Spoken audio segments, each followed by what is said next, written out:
This morning, our James Ware is live on Bolivar Peninsula, where the only road closure, James, that we know of in southeast Texas is right there on the coast road, 87, right? Yeah, that's exactly right. This is, let me tell you where we are. We're at Highway 124, where it meets up with Highway 87, which is Beach Road, or where Highway 124 meets up with the beach. I've walked down, the roadblock is just down the way, but I walked down to where the water is over the road. It's right, people that can relate to this, where it kind of winds and starts to get on 87. Well, it was completely over the road right there, and I couldn't really tell how deep. I walked down a little ways, but you could tell it was starting to push up. Every couple minutes it would get further and further up the road. But it was still dark when I walked down there. I hadn't seen a vehicle all morning. It's been dark. Well, I'm walking back, and all of a sudden I see a car coming through it, and this is it. It's a family from Louisiana. It's a mom, her granddaughter and great-granddaughter all in the car, Judy Townsend. And in fact, she hadn't even made it up to the roadblock where the road's closed off. And from what I understand, you've been staying at Rollover Pass, and y'all learned about this last night through the news. And this morning, you decided to go ahead and get out. Yeah. Pretty risky, though. Right.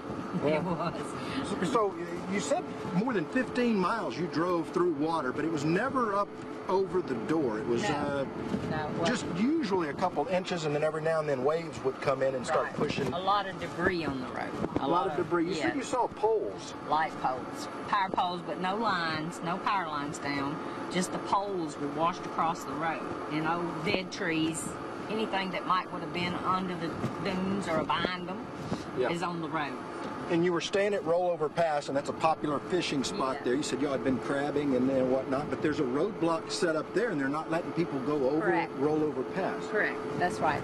Yeah. That's so right. What's your plan now? Go left. We're going up toward Alexandria and spend the night and go home tomorrow. Yeah. You had a place rented, though? You were staying? Here we did, yes. We were renting from High Island RV Park, Miss Marie. We were renting a spot from her. She has some little cabins over there.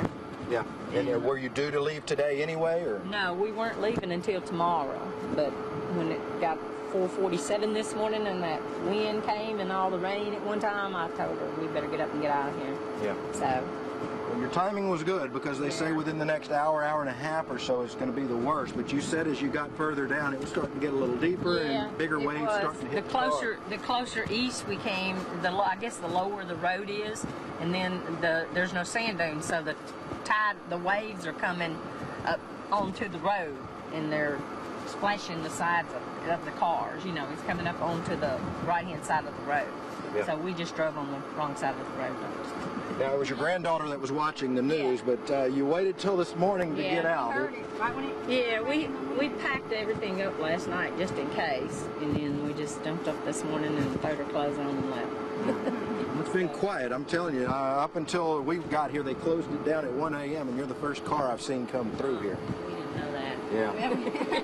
We didn't realize that. Hold just a second. I'm going to wrap this up, but we'll get an interview for the later newscast. But thank you for joining us. That's Judy Townsend, her from Louisiana, her granddaughter there from Arkansas, trying to enjoy a little beach time. But yeah, we said a shelter is set up in High Island there at the fire station, as well as the schools. But like she said, not quite too bad, not bad just yet. She said it was only 3, 4, 6 inches at the most across the road. But she said she traveled more than 15 miles in road over the water over the road, Dan. Right. So those people who are in Crystal Beach or whatever, they're being advised just to say that where they are now?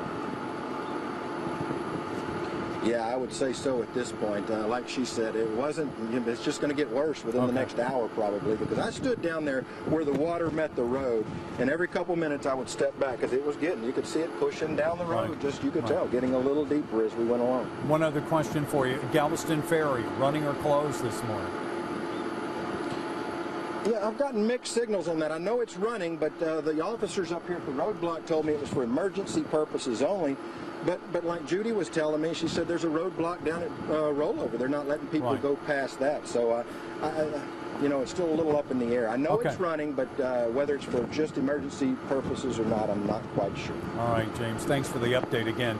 James Ware on Bolivar Peninsula this morning, giving us live reports as we follow the progress as Tropical Storm Bill begins to move on shore.